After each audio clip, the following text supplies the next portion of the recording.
Oke, lanjut aja nih. Bergerak secara rahasia. Bergerak secara rahasia berarti apa ya? Diem-diem tapi tiba-tiba hasilnya langsung menggugah gitu. Gitu. Oh iya benar ya. Apa ya? Aku pernah dengar kata-kata itu gini. Kerjalah dalam diam dan biarkan suksesmu itu menjadi sebuah keramaian. Oh, gitu. berarti bisa jadi ya kalau orang itu nggak tahu kan kalau kita Iya. bertanya, kok kamu tiba-tiba kaya? Jangan seperti itu ya mungkin ya dari strategi ini makanya banyak yang seperti itu, bener sih. Jadi mungkin dalam artian progres kita tuh nggak harus semuanya tahu kok. Yang penting hasilnya nanti orang-orang bakal tahu gitu. Ya, nggak semua yang kita lakuin orang harus tahu juga gitu kan. Toh kita juga cari uang sendiri buat kita sendiri, bukan dari orang itu gitu kan. Benar, bergerak secara rahasia nih, diam-diam aja gitu. Yang penting nanti hasilnya kelihatan gitu. Lanjut nih ke yang 10, bertindak secara mematikan.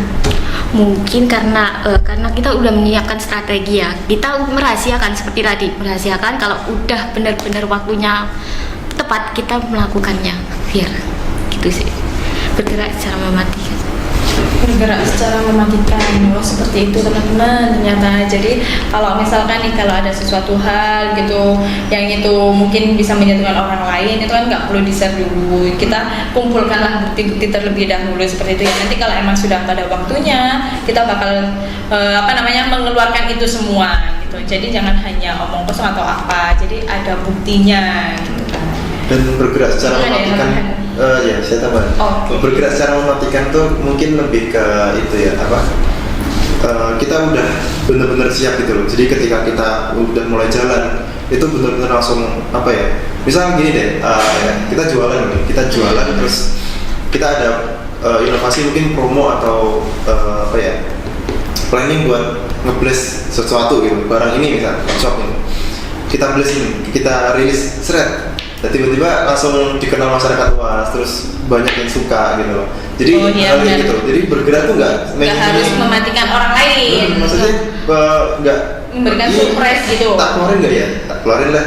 Ternyata nggak begitu mematikan, terus biasa-biasa aja. Nah, pemimpin yang baik tuh ketika mengeluarkan sesuatu pendapat itu langsung wow gitu loh. Gitu sih.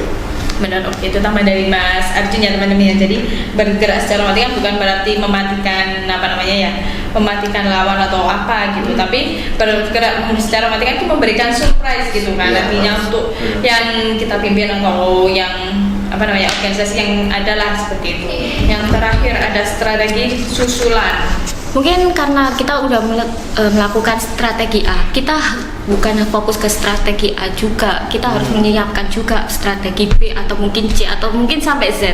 Biar misalnya A ini ada gagal atau ada kesalahan, kita bisa planning B ke strategi selanjutnya. Oke, benar sekali. Kalau emang strategi susulan itu kita kalau menyiapkan suatu rencana jangan hanya terpatok pada satu strategi aja atau satu rencana aja. Paling nggak buat rencana 3 lah, buat antisipasi juga gitu kan. Buat misalkan kalau rencana yang A itu ada gagalnya karena entah itu tempatnya seperti apa atau apa, jadi kita bisa lanjut ke plan yang B atau strategi yang B seperti itu. Untuk yang strategi ada yang tambahan kita dari Pak Sarjuna?